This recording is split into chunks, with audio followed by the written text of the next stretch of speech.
No, I can't see it.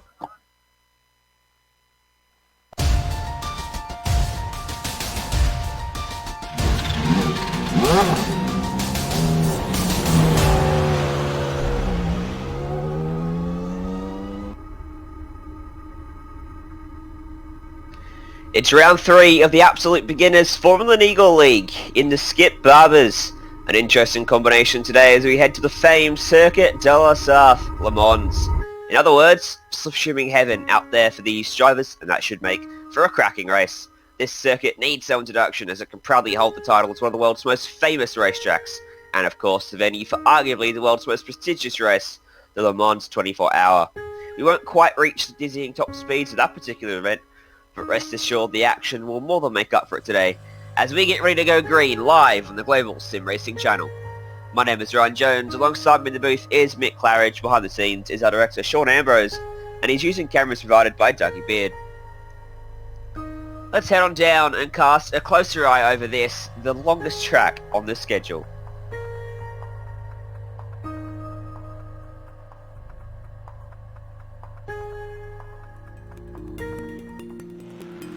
Welcome to Le Mans. When you talk about legendary circuits, this is a place that stands among the most famous in the world. Part permanent road course, part temporary street circuit, it traipses through the countryside just south of the city where it gets its namesake. Its size matches its reputation as well, clocking it at 8.5 miles, which equates to roughly 13.5 kilometers. However, when you take into account that it's split by only 33 turns, the frighteningly fast nature of this circuit becomes clear. Most of the corners have been added over the century of history it's experienced, but many have become renowned and respected. The two turns at the opposite ends of the massively long Mulsanne Straight play equally important roles.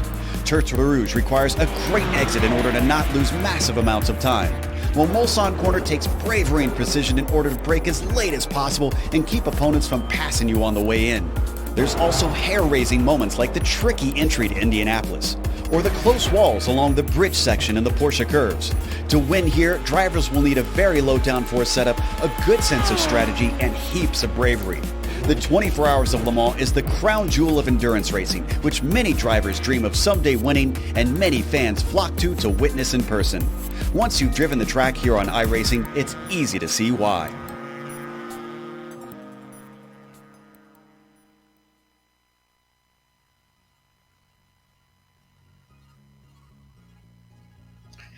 That is the Circuit de la Sarthe, the monstrously long track that it is.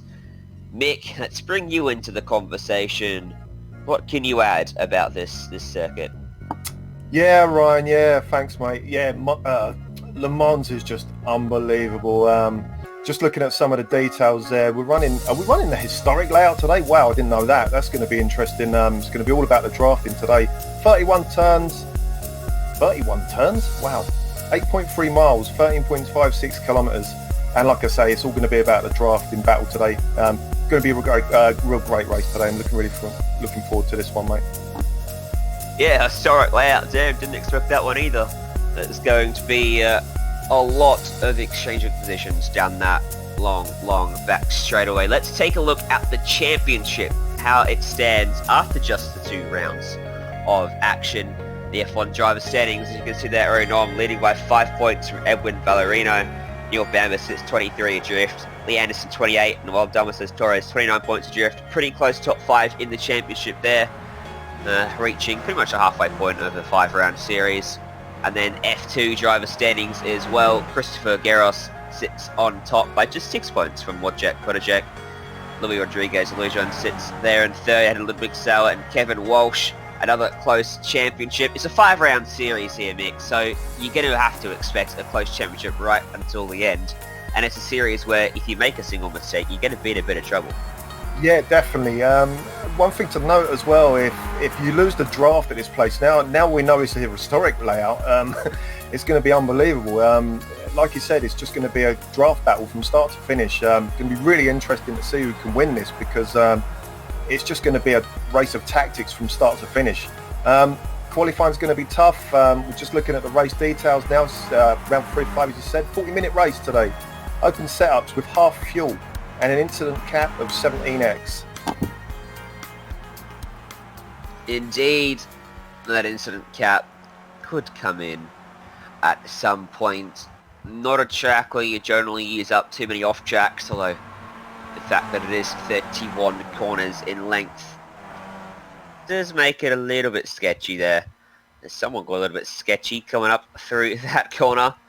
8 minutes 40 seconds left in qualifying, a 15-minute session. Still yet to see anyone set a lap time because of the ridiculous length of this lap. And judging by that particular line he took, not running the historic layout today. I just noticed that myself, right.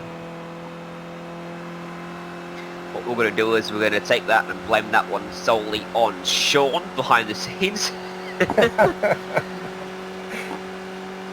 The lap times, I mean, 5 minutes in length. So 40-minute race, we're still only going to see about under 10 laps in length. There's the proper track map for you. The 2 chicanes. There we go. Breaking up the back straight. And even with those 2 chicanes, those 2 straights are still longer than pretty much anything you'd see on any other racetrack around the world. Yeah, and you've also got the Mulsanne corner down. If you're looking at that map there, you can see the 2 chicanes on the huge Mulsanne straight. At the end of that straight, you've got the right-hander, which is a right-hand hairpin called Mulsanne corner. The next straight is going to be the longest straight pretty much on the track, and so expect the drafting battle to carry on. I mean, all the way through the Porsche curves. I mean, I can see it all the way down to the last chicane and over the line where the win's going to happen. You know? Yes, certainly. Glad you know the corner names, because I got no idea. This track is too long to remember the corner names of this circuit. I ain't got time to learn 31 corners. Plus, it's too early. What is it? 5 a.m. I need my coffee, man. Yeah, it's 5 a.m. I'm thinking this race is going to wake me up, because Skip Barber's always produced an interesting race. The series always produces interesting action. I'm just having a look at how the time is ticking down on the clock.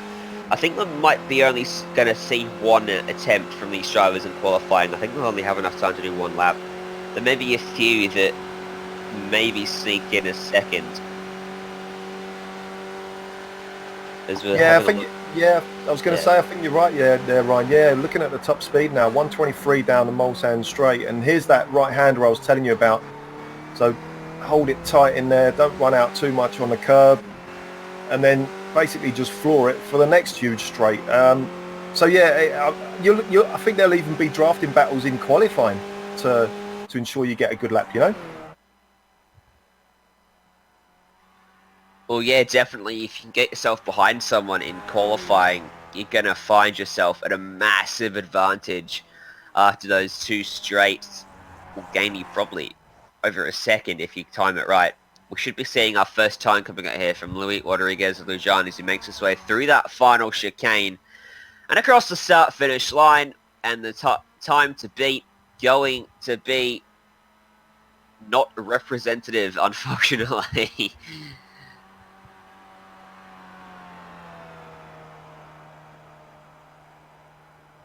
Yes, maybe these are out laps. I'm not sure. And we've got another guy coming over our car. Well, no, we've gone to the Porsche curves now. Who are we looking at there? We're looking at Wojciech. So let's see. I mean, he's getting a nice draft off the car in front as well now. So this is what I'm talking about. I mean, it looks like he would have had that draft all the way down the straight if he was far back enough. Nicely over the curb there on the last chicane. Again, nicely over the right-hand side curb. Bang it over that curb on the last bit, and then hard on the power. Try and get another little draft off the car in front. Let's have a look at his lap time. And there we go. 5:01.3. Oh, look, Aero Nom's gone pole, provisional pole with a 5 flat.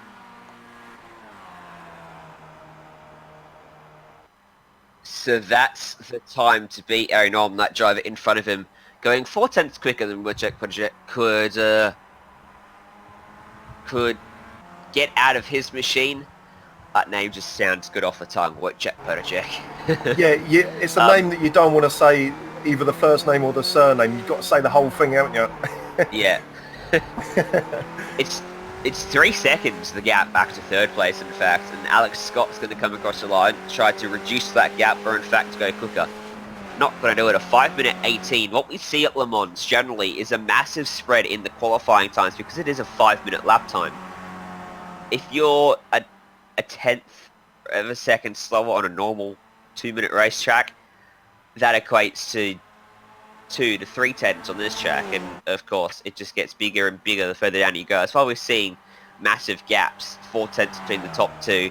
It's 2 seconds almost back to 4th place, and so on. Yeah, that's right. I think we just saw 2 teammates crash into each other there at the end of the lap. Can't quite tell who that was, but yeah, I was going to say, Ryan, and this car's all about momentum. So if you do lose that 10th coming out of a corner, it just really multiplies, doesn't it, down the end of these straights, and that's where the time's lost. A lot of people don't think qualifying is that important when you're talking about a drafting race, but I always say that if anything, it's more important to be up the front, because you don't want to be in the group, say in the middle of the pack, where someone might make a mistake and then it causes the gap to appear, and then that's it, you've lost the draft to the leaders. So if anything, I'd want to be right up the front, you know, if I could be, you know. Yeah, 100%. I wouldn't want to be on pole, I can tell you that. And of course, Andrew Sando's getting his lap disqualified after he threw it over that sausage curb there at the final corner. Luis Rodriguez Lujan will be trying to set a time this time, but still got 2 minutes left of the lap, making his way down this long straight. Not much to talk about in terms of the lines he's taking on this part of the track. He's flat out. That's pretty much all there is to it. For almost 50% of the lap, the rest of the lap is punctuated heavily by those 30-odd corners. Here's where it gets quite tough, though, into this right-hander. This right-hander's so fast. I wouldn't expect you to lift in the skip there, but here's the heavy braking now into the left-hander, and just got to watch that curb on the right-hand side, because it'll eat you alive if you take it, especially with the rears. Hard on the brakes now into the right-hander. Lost the apex there slightly, and another huge long straight. You can see the Porsche bridge there. We're heading down into the Porsche curves now soon. Again, these are all road, public roads during the rest of the year, you know, when the Le Mans 24 hour isn't happening. Hence you see the white lines down the middle of the road there. I've never driven it myself. I wouldn't mind doing it, but I'll probably get done for speeding, maybe. Yeah, it's up there on the bucket list of tracks I want to drive, right up with the likes of Nordschleife and Mount Panorama and the such. It's got that air of history and about it and prestigiousness. I love the way the Barbers take the track, the way the car slides through the corners. That's how you've got to drive it to be fast. It's a little harsh on the tyres, It's a 40-minute race. The tyres won't be too crucial today. It's going to be the fuel that proves the limiting factor when they get down to the pit stops. 51% restriction on that tank. So they'll have to take a decent amount to get home. And you can see the pit entry is right there on the right-hand side. The pit entry, you should note, has a chicane in it, much like the proper racetrack, which does make it a little bit tricky if you tucks right up behind someone. And let's see if Lejean can put in a good lap here as he comes across the line. And he got an off track, so he's not going to get a lap in. And he'll join the long list of drivers that have it, as Wojciech Berdajek is right behind Aeronom once again, coming through to complete the lap. And as the clock runs down, they won't get another lap in, but they can complete this one. Can he improve by the 4/10 he needs to get up to the back of Aeronom? He's gone very deep into the first part of the chicane. Might have got an off track through there. I think Aeronom might be holding on to pole for this one. Does he improve on his lap time? He does, a 5:06. Wojciech Berdajek does, in fact, get an off track on that lap to not improve. So those two are done in qualifying. It's a 1.4 second gap back to third. Alex Johnson there trying to improve, making his way through the Porsche curves that you mentioned earlier already. And down the last little straight before they get to the start-finish line, maximising your entry behind a lot of cars there, all trying to get a lap in. There's about half the field that haven't managed to set a lap time yet, which will be interesting to put a few drivers out of position. First driver across the line in this group, Christopher Crook, comes across, doesn't get a lap time in. Neil Armstrong was a 5:12. Alex Johnson a 5:1.1. Puts himself up into second place. Henrik Kamara does a 5:3.2. And Alex Scott's going to come across the line. Try to improve on a 5:18. Does a 5:17.4. Stays 16th. Andrew Saunders is going to be the next driver across the line in about 50 seconds time.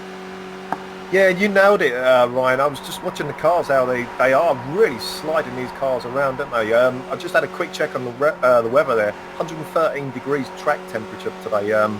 So I'm just wondering if that's causing a bit of this this handling, you know, not 89 degree air temp, but look at that track temperature, 113. I know it wouldn't be like that in real life at the moment. We're in the middle of winter here, so yeah, definitely a bit overdone it there from the devs, but yeah, it's really just wondering if that has really made these cars slide around a bit too much. There are a lot of 1Xs in these laps, aren't there? Yeah, 45 degrees Celsius for the normal people in this broadcast or in this race. Check that when you mentioned. I was like, I don't know what 118 means. I'm gonna go check. Yes, it hot. is. It means hot. Hot. Saunders will come across the line. It'll be a 5-minute 10.693. Puts himself 15th on the grid. Have we got anyone else? We've got 5 minutes still left in this session for someone to come across the line. Enough time for someone to try and finish a lap if they just made it to the start-finish before the checkered flag flew. Frederick Neptune looks like he's one of those drivers. 2 minutes into his lap. He's going to have time to finish, but he's still got 3 minutes to do it. He's the only one that's still moving out on this racetrack. Wouldn't it be good if he got pole? I was just going to ask our director, Sean, maybe any chance we could have a nice onboard of Frederick here? Let's have a look at his steering input, see how he heads into this right-hander now. God, it's a small steering wheel, isn't it? It's very small. This looks so pedestrian, but trust me, it's not. You know, these guys are really having to maximise these braking zones. So this will be the absolute limit of his braking. Takes out the cone on the left for good measure. Hard on the brakes. Look, you can see the rear sliding around there as he was braking. Nicely into the right-hander then, hard on the power again, and we've got about 4 minutes of him on this straight until he heads into the. Gonna cop an absolute pounding in today's race, I feel. Yeah. Yeah, They'll that keep replacing it lap after lap. Yeah. But it'll keep coming back and getting moved once again. So here we go then. Still not down to this right-hander yet. this is what we're talking about, guys. It's just going to be a one hell of a slipstream battle from start to finish. Be interesting to see who's going to be able to maximise the fuel stop and the pit stop, and maybe get out ahead of a couple of guys and get a nice gap. Oh, a bit oversteery there from Mr. Frederick. That's going to hurt his lap time by a massive amount. Hard on the brakes now on the right-hander, which I forget, which is called Indianapolis, I'm not mistaken. Sean will be able to tell me that. Yes, I'm right. Under the Porsche bridge. Another huge straight across the middle of the road. Take a nice wide line into this huge left-hander, which is actually a turn in the Lotus 49, by the way. And then we go into the Porsche curves. These are tough, Ryan. You know, these really are tough, and no matter what car you're driving, these are not flat out. You'll see the car just... What about a go-kart? Well, not a supercar. Well, maybe even a supercar, yeah. Yeah, this is a tough. really, really tough turn here now. You have to really wait to get on the power now. Hold the car over the right-hand side. He didn't really do that. He might end up with a 1X here if he goes too wide. I don't know if he did or not. We'll soon find out. And here's where the meat and the two veg are going to be for this race, I think. Coming out of these last turns, now we're heading down. You can see all the buildings in front. That is the start-finishing line ahead of us. Pit lane on the right-hand side. This is where the passing opportunity is going to be for me for the win, I think. What do you think, Ryan? You agree with that? Yeah, I think so. The top two are close together. The slipstream will come into effect right before that chicane. Making the two veg. You're a typical English bloke. And what an anti-climax. He got an off-track. He got an off-track. Had a lap time. After all that. Come on, Fred. Come on, we gave you all the TV time in the world. What do you want to do, man? What do you want? All right, let's go have a look at the starting grid then for this race. Let's see how they line up. In pole position will go the way of Aeronom by 0.5 of a second. Ahead of Alex Johnson. Wojciech Podajek starts third, had a little bit sour fourth. Top 5 rounded up by Nico Roman, just inside of Martin Kapal. Thomas Kick starts 7th, Henrik Kamara 8th. Top 10 is going to be rounded up by Lyndall McMurphy and Miroslav Nastilchik. There you go, yeah. Number 11th is Eric Blixt. Edgar Sancinelli in 12th spot. Christopher Giros in 13th. Bradley Hoos in 14th there. Andrew Sanders in 15th. Neil Armstrong, he's back to earth with a 16th spot. And Alex Scott in 17th. And that is the last of the guys who put lap times in. Do the rest of the guys grid up on iRating? I can tell you that I don't actually know how sure. iRacing sorts it out. For Christopher Cook, will start from 18th ahead of Frederick Milton and Kevin Mills in the top 20. And then somehow the rest of the field has been sorted out into some sort of resemblance with... Or have they? I can't actually... There we go. Now it ticks over. Now I can see who's starting 21st. 21st will be Troy Banks. Sean Trediak starts 22nd. Kevin Mills, Matt Carvalho, Scott Angley, Christopher Cook running out the field. So 8 drivers didn't set a lap time. Will mix the field up just a little bit. What are your final thoughts before we get this one underway?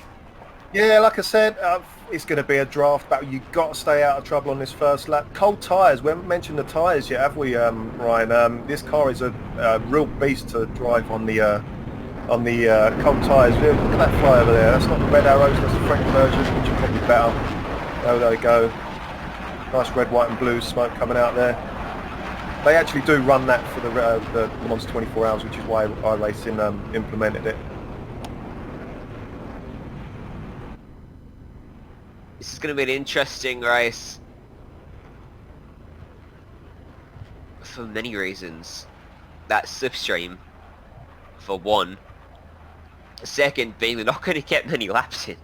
5 minutes, 40-minute race, so about seven or 8 laps, I think, which means you don't get many opportunities to overtake in a specific corner if you're lining that corner up. Pit stop is going to be crucial to make sure you get that pit entry right and don't make a mistake, because if you lose the draft, that's when you're going to be in a world of hurt as the red lights come on that gantry. The revs rise and the green flag flies, and we're racing here from Le Mans at a good start from Aeronom. Alex Johnson will come down into his slipstream and the field will begin the run up the hill into turn number 1 as the top 3 go single file and side by side from there on back. Wojtek Pertejek gonna lose out to Martin Kapol, who slides up in front of him, and Pertejek trying to hold on there on the inside and they'll go side by side and almost contact made between them. Pertejek pulls ahead. Kapol now gonna have to come under pressure from Nico Roman, going side by side and going up the inside, and I think he's gonna take this spot away as well. And Kapol able to hold on there, trying to stem the flow of drivers going by, and we will head on to the back straight for the first time today. Yeah, just to note, we just watched, I just saw Andrew Saunders, he had a horrible spin into the first chicane. There's a bit of carnage as well down the back now. I'm just looking at Kevin Mills, that was a little bit earlier on as well. But yeah, great start by Aeronom, but here we go with a drafting battle already. Can't quite see who that is on the right-hand side, left-hand side, right-hand side if you look now. But it looks like he's got a good run. Ludwig Sola trying to go around the outside of Aeronom, and Alex Jonsson as they all jostle for the best line into this, the first chicane. Jonsson will go in there side by side with Sauer. Pertejek will get alongside him as well. Go around him on a spinner in the background. Martin Kapol goes around, gets collected by Thomas Kick. His front wing goes flying. Kapol going to have a long haul back around this track. Let's get a quick replay up on screen of how that one occurred here. Oh, he just lost the back end, didn't he? He was far too fast in there. Oh, and then he gets hit. Oh, yeah, just a bit of overspeed there. Unfortunate for the driver involved. Nothing he could really do there, as Pertejek has put himself back up into 3rd place, going extremely deep into that second chicane. Oh, there's a big crash. There's more drama in the background. Who's that? Stationary. Getting it back the right way now. That was Nico Roman. And is he missing any bodywork? He seems to be looking relatively clean. Maybe a bit of damage to his rear wing. Yeah, he's broken. Let's have a look at this replay, Mick. What's occurred here? Is it going to be oversteer again? He spun from 5th place. Yeah, it's exactly the same as the first chicane. This is what we was talking about. It's the cold tyres, Ryan. These cars are really hard to drive on cold tyres. You have to respect them. You've got to let these tyres warm up before you start flying into corners. Oh, he got hit. Wow, I didn't see that on my replay. Yeah, he actually got hit there. And his rear wing, as you can see, it doesn't look particularly nice now. Just a little bit of a bend in it. Up front, change position, as Aeronom will take the lead back away from Alex Jonsson, and just a little bit separating them now as they make their way into this very fast, should be flat out right-hander, maybe a small lift in the slipstream. I think these two have changed positions 2 or 3 times on this lap already. In the end, it's the pole sitter that currently sits at the front of it. Wojtek Pertejek and Ludwig Sauer dropped a long way over the course of that straight. They were tucked right up behind him. I don't know if anything happened to them.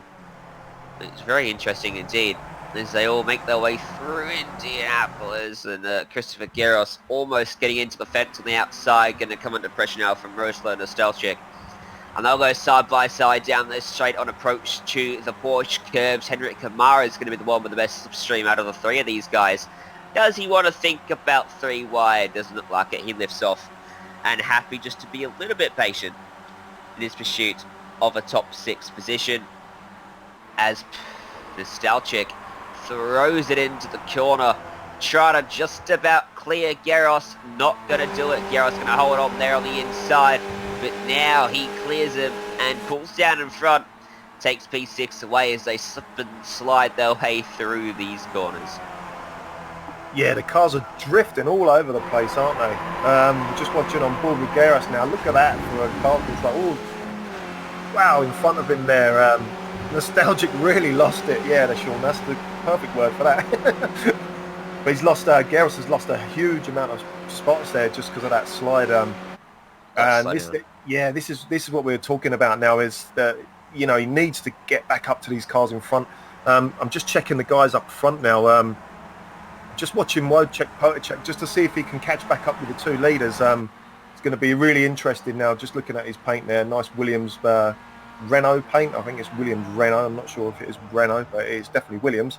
Yeah, and behind him, Ludwig Sauernow's dropped back away from Wojciech Potacek as well, even more, it looks like. Potacek got to slow down. He's going all the way.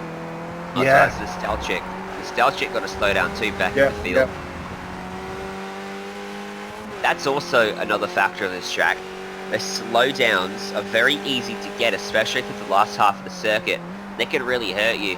As a Garros will lose out to Lejean through the second corner. I mean, all but making contact, sliding through. Garros gets a spot back. And Nostalgic now clawing his way back up to these guys as they make their way onto the Mulsanne straight. And Nostalgic, using all of the racetrack and a little bit more, gets a good run, is going to get just to the left-hand side of Lejean, left that as late as he possibly could. A paper wedge between his tyres and the rear tyres of Lejean. They almost came together in a straight line. They're going to go 3 wide down the Mulsanne straight, and Garros is left with nothing to defend there. He goes to the back of this trio, and suddenly he gets a slipstream and comes back up through the middle. Now he's got the better run. And the ebb and flow of the slipstream and who's got the run, it changes all the time down the Mulsanne straight as Nostalgic takes out a cone on entry. Lejean almost takes out the front left of Nostalgic. And after all that, Garros comes out with a decent lead of quite a few car lengths. Just watching the two leaders now. Aaron gives up the lead to Alex Johnson. Just watching Wojciech Potacek myself behind. He's a good 2 seconds off that last lap, so sure what happened to him there. But he was right there at the start, wasn't he? But these Aeronom and Johnson will already be thinking, let's work together down these straights and get rid of these guys behind. That's what I'd be trying to do. Whether they're on the chat, whether they can actually say that to each other. I can just see but it's now. not happening. Yeah, it's not. No. Just hear Aeronom going for the lead again now. He'll take Down it. they head. Yeah, sorry, Ryan, you go ahead. He'll take it very easily as they get ready to reset and go again in front of the long straight. Aeronom gets a poor run onto this one. Gets a bit of the gravel on the exit. And that just hurts his momentum. And now you see from the onboard, looking back at Alex Johnson as he draws closer and closer. Almost a bit of Jaws music as that car gets closer and closer, gets alongside and gets ahead. And he retakes the lead once more. The amount of lead changes we're going to see in this race is phenomenal as Aeronom will claw back and go back to the lead. If they're like this in the final lap, I think we're going to see the lead change about 3 or 4 times at minimum. Yeah, definitely. And I think these guys are planning this. They're trying to drop Potacek now. And if they keep doing what they're doing, that's going to work. I'm just Potacek now. He's really on the limit. Let's go to P9. There's a good battle there, Ryan. Yeah, Christopher right behind Christopher Garros. Bradley Hulls, Louis Rodriguez, Lejean, and Miroslav Nostalgic. In fact, Hulls has got his way by both of these drivers on this lap, and now Lejean's going to try and come back at him. Pulls alongside, and watch for Nostalgic here, be the only driver with the slipstream benefit, will suddenly become the quickest of the 3. Gets alongside Hulls, gets behind Lejean. Oh, threaded the needle there, didn't he? I mean, that's about as close as you want to get. As Lejean slides up in front of Bradley Hulls, pushes him wide, just about keeps that one on the racetrack in the number 70 machine, and on board with Hulse, as you can see in front of him, how they take their lines around on this racetrack. And Lujan gets very wide through that corner. I think you avoid a slow down. Very easy to go slow down there if you run a little bit wide. Rightfully so. If you use up that racetrack, you gain a huge amount of time through previous corner and the ensuing straight, and he'll take the spot away. Just having a look at the lead battle as well now. Aero Nom is running second now. Just looking at the lap times, 5:01.3 for Aero Nom, 5:01.4 for Alex Johnson. Protochek's behind with a 5:02.2. So these guys in front are dropping Wojciech Protochek now. They're doing it, they're planning it, and it's working. And a problem for Ludwig Sauer from 4th place, and that is a left rear wheel that is not properly attached to that machine, courtesy of the new damage model to the iRacing service. So they're being implemented. Been on this car for quite some time, and probably a feeling it's all too familiar with when you're missing a wheel. And he's, wow, he's broken. It looked like he went over the yellow little sausages on the left-hand side apex, didn't it? He did, and it just put enough force through that left rear tyre to completely shatter the inner workings of that corner of the car. And when he lost that, around he goes. That's incredibly unfortunate. Yeah, I was going to say, they don't make those hubs like they used to, do they? No, indeed they don't. So Alex Johnson's lost the lead to Aero Nom, but I'm going to take a wild guess here, Mick. He's going to take the lead back on this straight. Oh, they're 3 wide in the background. I should notice 2 on entry to that first chicane. Side by side for the lead. Oh look, Alex Johnson leads again. It's going to be a theme for the rest of this race, I dare say, barring any mistakes. Yeah, I was going to say though, it's interesting because although they're doing this and they are dropping 3rd place guy now quite a lot, they will be doing this and working out how they can beat each other.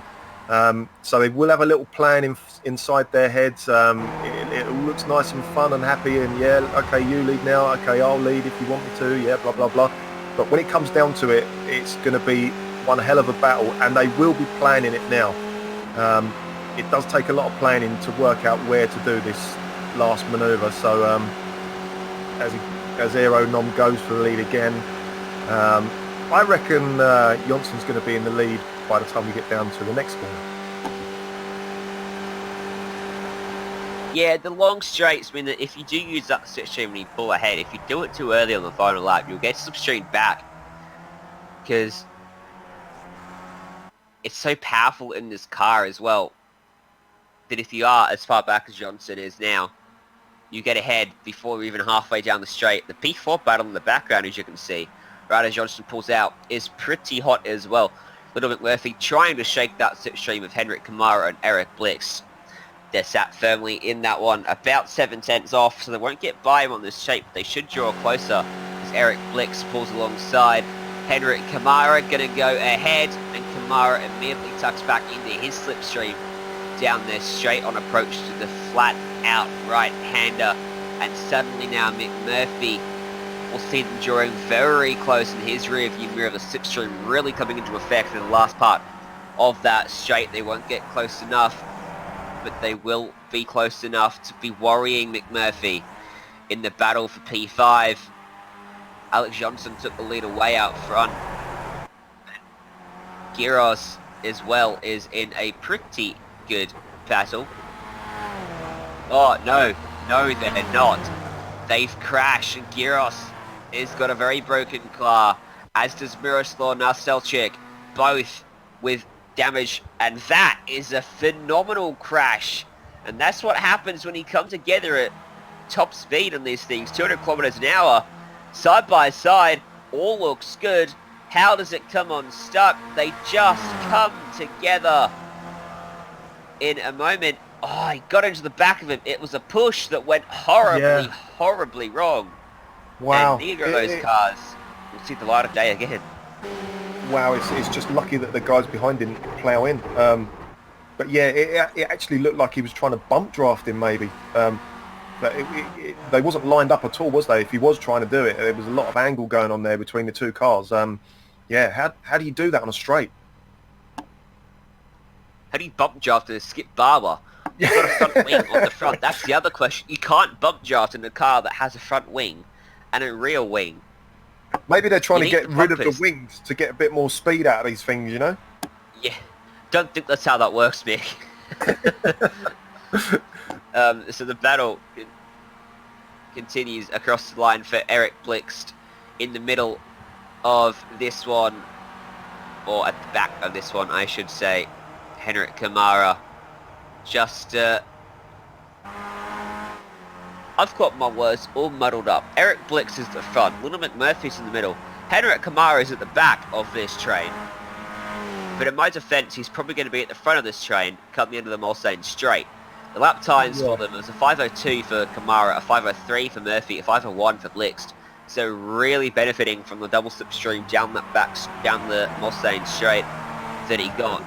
Worth 2 seconds apparently. Back to P7 now with Bradley Hulse fighting against Nico Roman. I was going to say, for the guys like Eric Blixt and these sort of guys up a bit ahead of us here, it's really important for them to try and get that position, because there's just cars just in front all the time for them to grab hold of the toe. Just looking at the rear wing of Nico Roman there, that doesn't look too clever, does it? He's well down on top speed. Not sure if he lifted to let him by there, but if he didn't, yeah, no, he's down, isn't he? Just watching the onboard now, he's really slow. Yeah, look, 117 miles an hour. I mean, we can top out 120 odd, 125, and that'll be your lot, I think. Yeah, Nico Roman there going to struggle to get home with that damage to that machine, that rear wing, suffering from a case of the bends.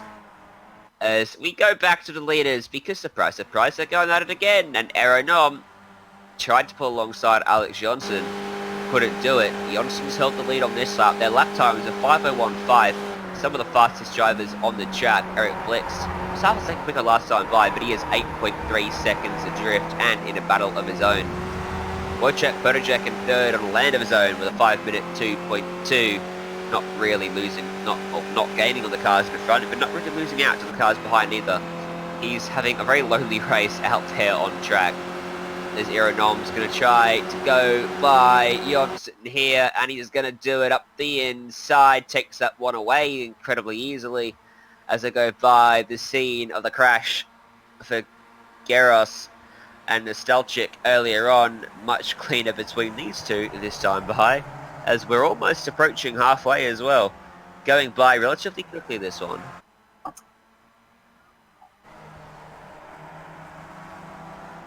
Back to the battle for P4 now. Eric Blixt still running behind McMurphy now. Kamara following suit again. We're just running on board with Kamara now. You can see that wing wobbling in the wind as he hammers it down the straight. Let's see what sort of a tow he's going to get. I was just going to say, Ryan, we're getting to the stage of pit stops, aren't we now? And it would be really important for the two leaders to come in at the same time if they want to keep this battle up, you know, and keep pushing away from Podolak. If they end up pitting on different laps, they might have a bit of separation between themselves, and it might cause, there's a bit of a slide going on up ahead. Eric Blixt, all sorts of shapes there in the left-hander there. Down to the tight right-hander, and again he's lost the back end, but that just seems to be the norm then now for this car. Heading under the Porsche sign. Just riding on board with Blixt now. Trying to chase down Podolak. I didn't realise they were that close. So if they can work together, these guys, they will be able to catch Podolak by the time they pit, or definitely by the end of the race. This is a good battle on now. Aeronom took lead away as well, by the way. Might have seen it just in the background. we were on board earlier with Blixt. And he leads from Johnson through the long sweeping combination of lefts and rights and lefts and rights and more lefts. And then onto a straight. And will we see anyone come down into pit lane this time by as they make their way on through past the pit entry, and Aero Nom's going to dive down, as is Alex Johnson. So, first pit stops pit of entry, the guys. day.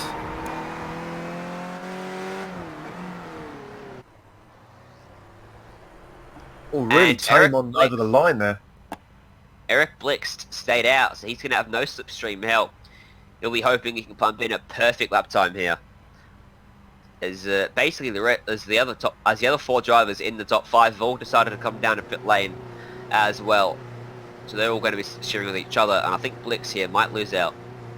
Yeah, well, just looking at that, he just got the fastest lap with a 5 flat. I'm not sure if he's going to be able to do anything with that. I mean, such as the gap was so big there between him and the guys up ahead. Just watching the pit lane now. Just watching Alex Johnson. Going to be interesting to see how they come out of the pits. Are they going to come out together? They really want to be.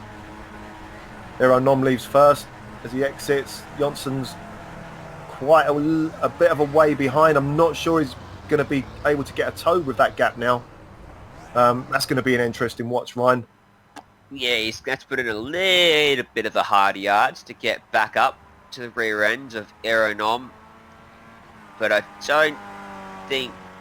I mean, the pace we've seen from both drivers seems pretty similar too. And you can see there, Johnson stopped for 2 seconds longer. And as a result, 3 seconds longer in the lane as well.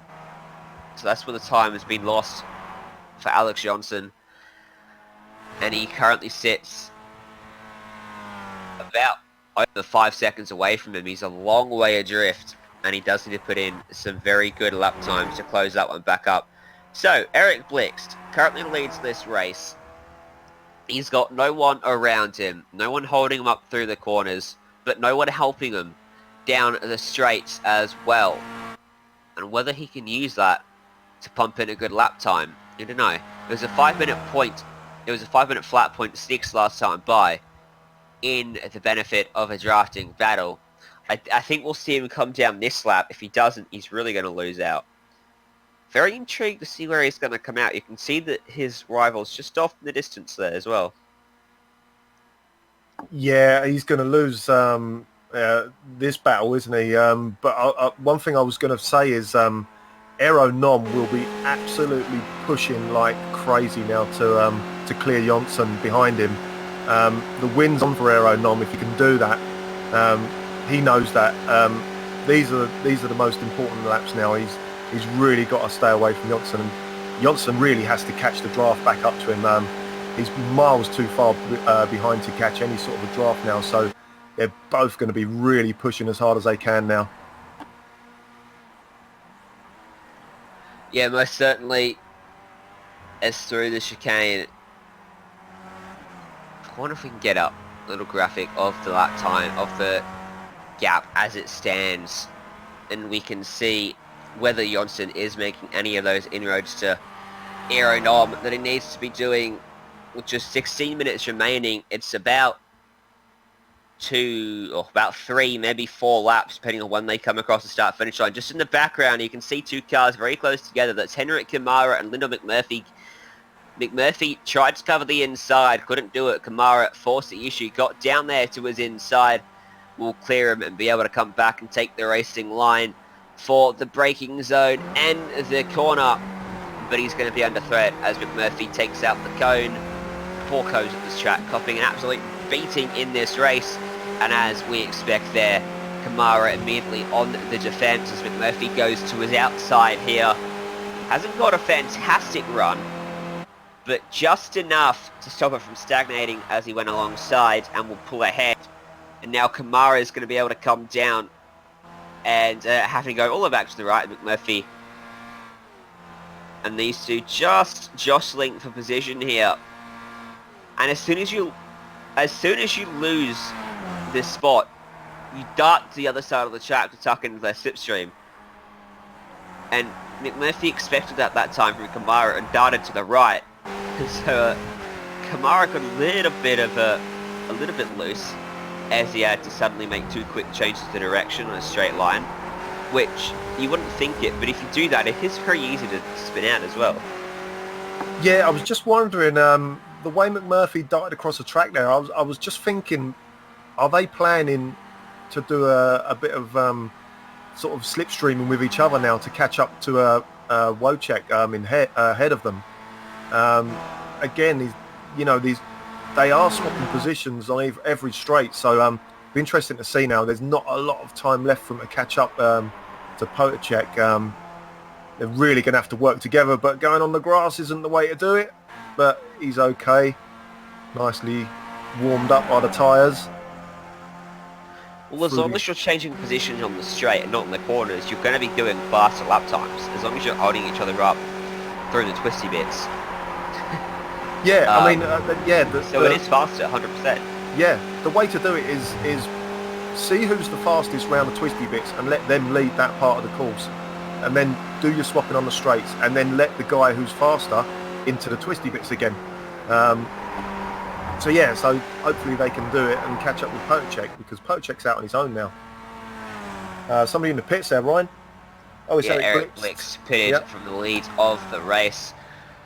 We'll get that Scandinavian Skip Barber down into his pit stall, and Aeronom out front, leading by 4.7 seconds from Alex Johnson.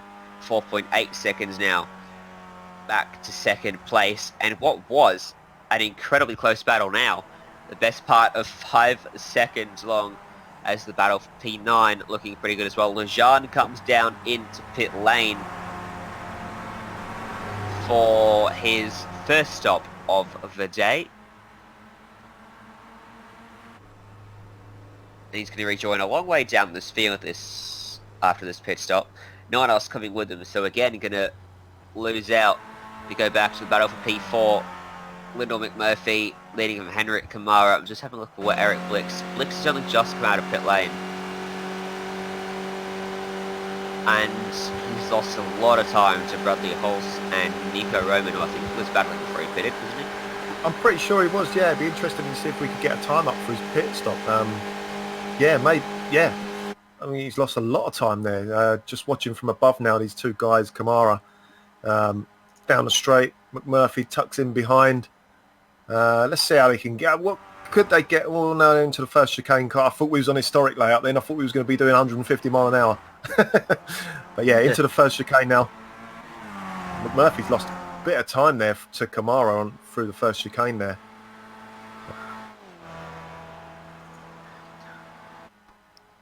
Roman and Hulse side by side down the Mulsanne straight. The comparison in pit stops between them was 0.6 of a second quicker for Bradley Hulse. In the lane, he was 3 seconds quicker as well. And he now is the second of the two drivers, even despite that. And both of them sitting approximately half the Mulsanne straight in front of Eric Blixt, who's behind Angelo, Tempest and Santinelli and Crook, losing an absolute mountain of time in his pit stop, as Hulse will try to get back alongside Nico Roman on approach to the second chicane. Just lifted off there and decided not to do it, as we look back to that P4 battle. McMurphy and Kamara, the gap closing and non-existent, and now opening up the other way as Kamara goes back out in front. Yeah, down into the Mulsanne corner again now. Kamara really wide all over the sand there on the outside of the turn, and McMurphy's going to get another run. They really want to be able to try and catch up with Wojciech now, but just looking at the lap times, obviously pit stops have been involved in these lap times. 38.7 for McMurphy, 38.7 for Wojciech ahead of them. So yeah, there's nothing in it between the guys. I mean, and Wojciech's not even getting a draft for anyone, so he's doing really well up ahead in 4th place there. Yes, certainly. Let's make their way through what turns out isn't a flat corner. They're just lifting a tad on entry. Listening for the onboards there is Kamara starting to struggle a little bit to keep his machine on the track. Tucks back in behind McMurphy. Tries to keep it on the racing line. And about as close as you want to get to that outside wall, which really closes up on the exit of that corner. Yeah, he was on the limit there, wasn't he? Bloody hell. Wow. It didn't get any closer than that. Chasing him down again now as they head into the Porsche curves.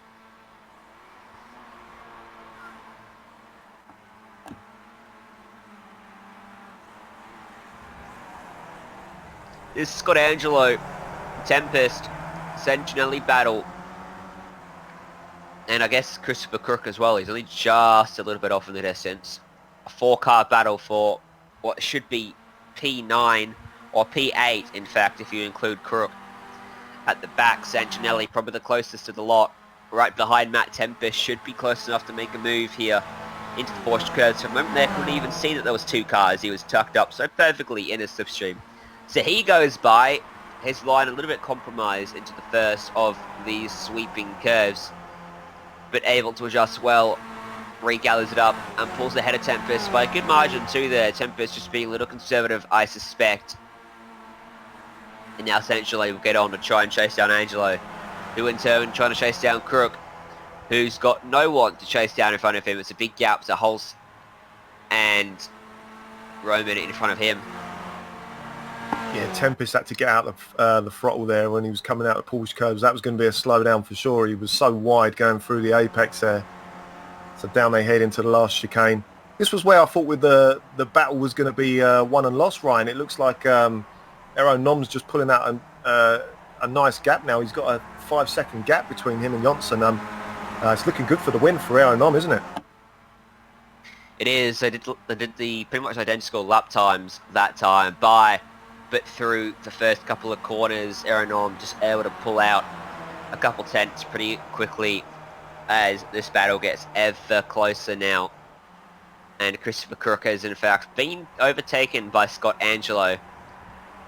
A mistake made, loses that spot, and Sentinelli going to try to capitalise as well and put himself in a spot where he'll be the one making the overtake down the Mustang straight.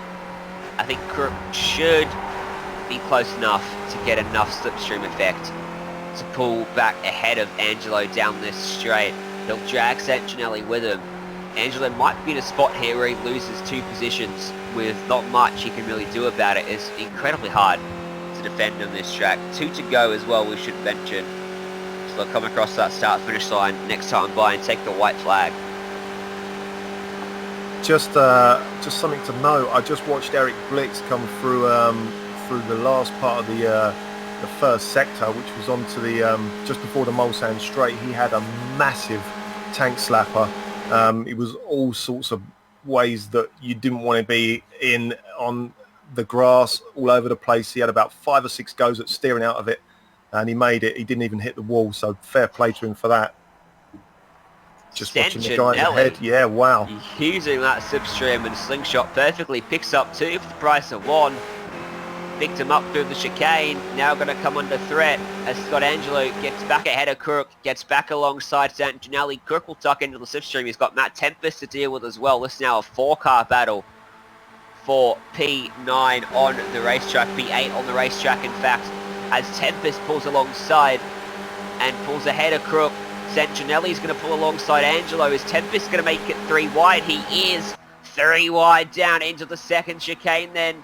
Who comes out ahead? Angelo backs out. Tempest almost making contact with Santinelli on entry. Slides his way around the outside through that second chicane. Takes the spots away. Puts himself up into P8. But for just a moment is Santinelli already alongside and already 3 wide again. And look out for Christopher Crook here as well. He's going to have the best run of the lot. Only one with a slipstream right now. What about 4 wide down this straight? Yeah, let's go 4 wide, he says. And they're 4 abreast. And they go down the main straight. Almost contact made between Santinelli and Scott Angelo. and they sort themselves out. Crook thinks better of it, tucks himself all the way back to the rear end of the straight. Santinelli will lose out to Angelo now, and onto the next straight they go. Now it's going to be Tempest with the best run of the lot. He goes through the middle, takes them 3 wide. Unbelievable stuff. 4 wide down into the Mulsanne corner, and they did touch between Santinelli there. Oh, they've run wide again now. There's still 3 wide all the way down this straight. Is Santinelli going to get a nice run? It looks like, yeah, he's backed off a little bit to let these guys ahead. Just watching Crook now from behind, and he's not out of this yet. The toe's so big here, like we've been talking about all race long. Oh, he's lost it going into the corner there, and this is going to end bad. No, it's all right. Wow. Christopher Crook coming up from 26 on the grid up to 11th too. He's done a phenomenal job at advancing this position in this race, and this is exactly why, not afraid to make it 3 or even 4 wide. Just didn't quite have the run there to get it done. Santinelli tucks all the way back to the left-hand side of the racetrack in the section of Matt Tempest. Scott Angelo now has a pretty decent lead over these guys. Don't know whether it will last, and Crook going to force the issue, make it 3 wide contact with Tempest, and they somehow escape. Santinelli dives to the right-hand side of the racetrack to retake P number 9. How on earth that didn't result in a monumental crash, I may never know. Yeah, that was wheel against side pod. I can't believe they made it through that all unscathed, but they've gone in single file now. I wonder why.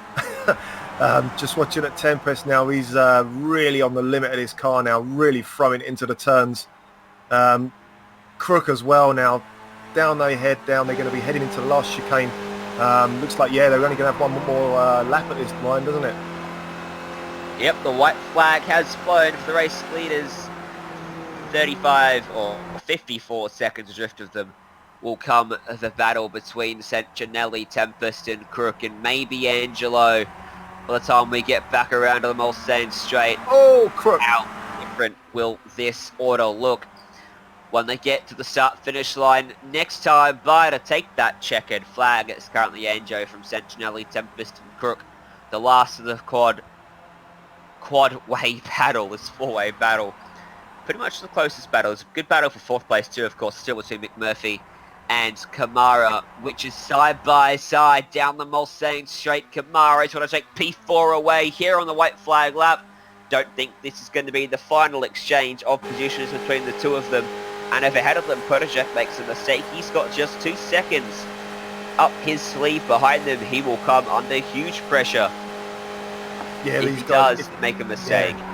Yeah, and I was going to say, if these guys really can work together now on these last few corners, but looking at the way Kamara just took the first chicane there, he just wants to go as fast as he can and get away from McMurphy. McMurphy's going to get a really nice tow, and I've got a funny feeling they're going to catch Protejek before the end of the race. There's probably going to be that. Go ahead, right? Differential. Look at the speed differential between them. It's massive. It's about, like 7 kilometres. It's as just stagnated now at about 2 to 3 kilometres. It was up around 10, which is, I think, was around 4 or 5 miles an hour. Roughly on that. And the speed is back on screen. And we'll see here, down this next straight, how much quicker Henrik Kamara can go than Lyndall McMurphy. It'll be pretty even for the first part of the straight, but as he gets closer and closer, the slipstream becomes more powerful and more powerful again. As you start to see him now visually edging closer, the gap 4 miles an hour now, getting closer to the verge of 5 miles an hour as he pulls alongside and pulls ahead of Lyndall McMurphy. And back in the battle for P8 as well. Angelo's lost out to Tempest, and Santinelli's got alongside as well. And through the second chicane they go. It's Tempest now, the leader of the 4-way battle. Santinelli, the meat in the sandwich. Crook not able to get close to these guys on this last lap as Angelo pulls alongside Santinelli. And what about 3 wide for P8 here on the final lap? Tempest going to be the man that loses out 2 spots here at exactly the same time. Nothing in it between Angelo and Santinelli as Angelo now edges about half a car length ahead on approach to the right-hander. Santinelli trying to make it work around the outside, and Angelo just struggling for some stability as he jumped on the brakes. Let's go back to the P4 battle. Oh, it's side by side for P6 as well. Kamara is just going to tuck in behind Lyndall McMurphy through Indianapolis, and that is a wall that you do not want to hit. And again, he is pushing the limits of this racetrack all the way out front. Aeronom has a very comfortable margin over Alex Johnson through the Porsche curves. It's 6.1 seconds for him. I mean, he fought hard. He fought very hard in the opening stint of the race to keep himself in contention, with Alex Johnson pushing him every single step of the way. But it was a great pit stop for Aeronom.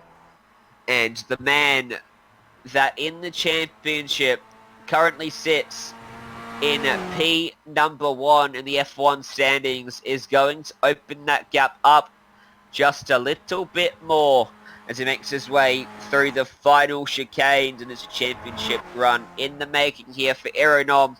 Through the last 2 corners he goes, as comfortable as it will get for him. And across the start-finish line, he takes the win here at Le Mans. Alex Johnson will come home in second place. He did the fastest lap of the race to boot on that last lap. Lyndall McMurphy will take P4 from Henrik Kamara. Bradley Holtz and Nico Roman. Is there going to be one last twist in this battle for P number 6? Holtz is under a lot of pressure because Nico Roman's gone down to the inside for the penultimate chicane. Side-by-side contact made. They both spin. Roman gets it going first. Bradley Holtz will have to settle for 7th place here. And the battle for P8 too. Matt Tempest leading from Santinelli. Can Santinelli have a look at the final chicane? No, he can't. Christopher Cook gets down to the inside of Angelo, and he takes P number 10 away as Santinelli gets almost into the back of Matt Tempest. Side by side of the start-finish line, and Santinelli takes it away. Tempest, I think he had a slowdown. Angelo came home in P10, and it was, Crook in 10, Angelo 11th. Yeah, what a move by Crook there. Huge, great big dive on the brakes, made it stick for that position in the last chicane. That was, I was really impressed with that. Take a look at the replay as well of that move, that crucial move right at the death. You said that was where the battle was going to be decided, and in fact it was. Look how deep Christopher Crook went sideways through that even locked up, didn't he? And then right here, you'll see on the replay, he's behind him, fully behind, gets alongside, gets ahead, and look how deep and committed he is to the next chicane. Almost gets to the back of Santinelli. That thing completely sideways. And then you see ahead Santinelli, and I think definitely a Tempest slowdown there. And that is why he lost out that spot. Let's go to a break here on the Global SimRacing Channel. When we come back, the official results from round 3 of the Absolute Beginners Formula Neagle League.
Welcome back to round 3 of the Absolute Beginners Formula Neagle League here from Circuit de la Sarthe, the Le Mans famous circuit.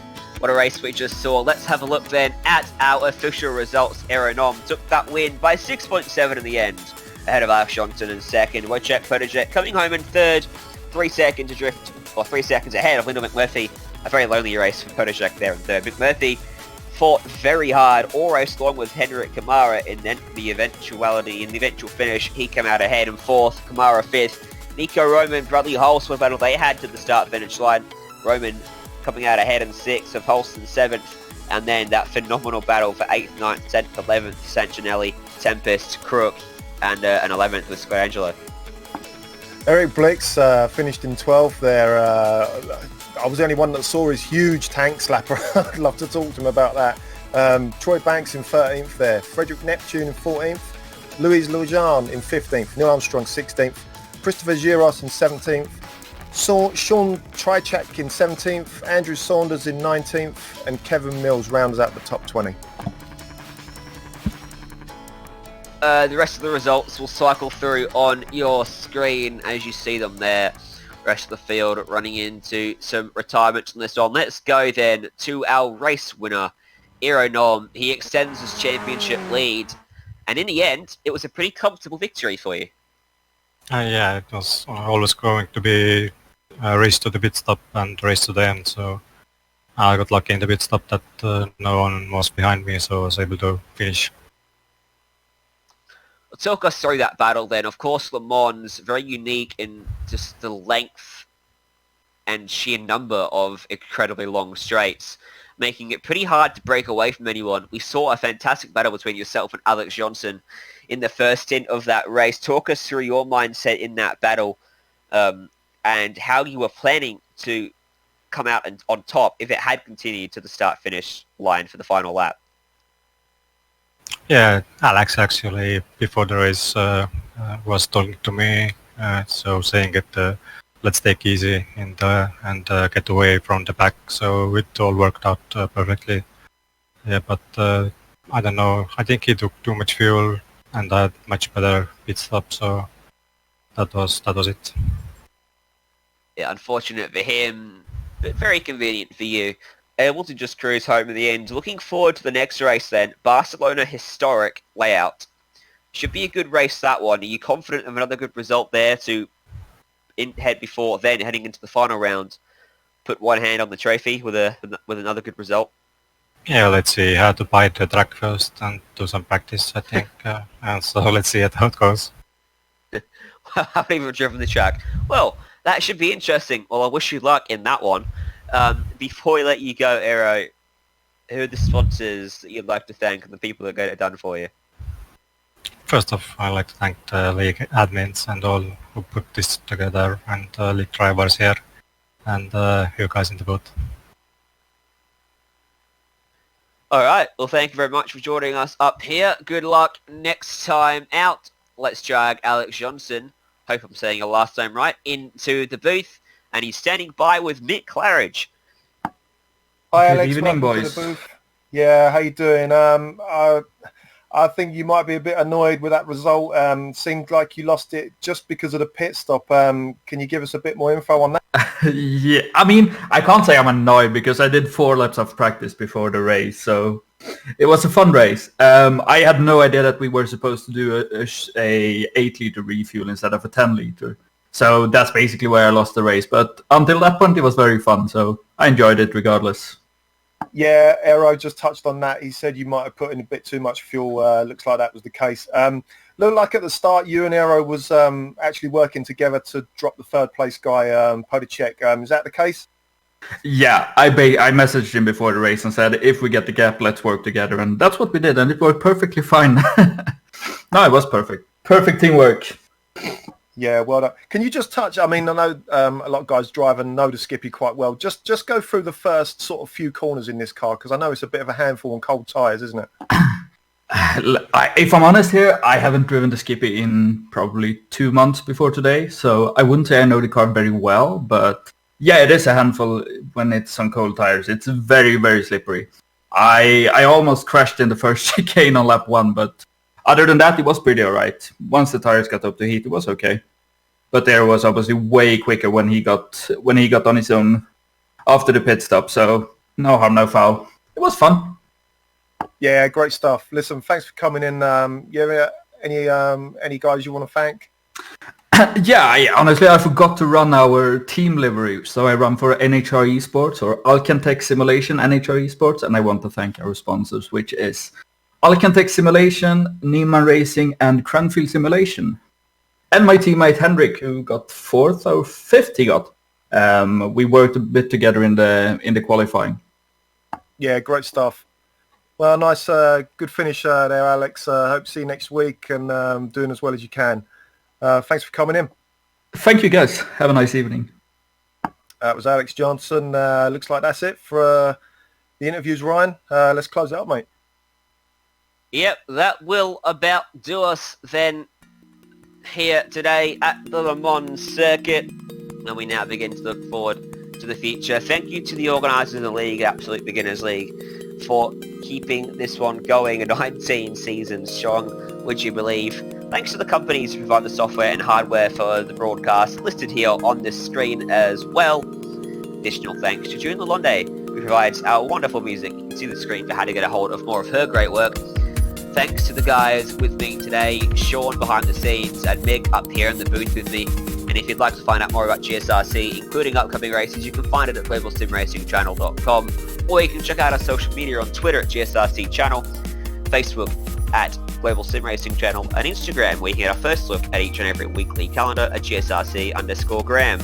And if you'd like to support the channel, go check out our merchandise store at gsrc.store.nvy.com. The link is in the description below. Don't forget to head on over to our YouTube page and hit that big red subscribe button as well, so you don't miss a moment here on the Global Sim Racing Channel. Next up for this series is Barcelona Historic. We also have upcoming races for other series listed on the screen. So check those out, mark them down on your calendar. From all of us here in the booth, from myself, Ryan Jones, Nick Claridge alongside Sean Ambrose on the cameras. Thanks for joining us, and until next time, race clean, race hard, and we'll see you on the track.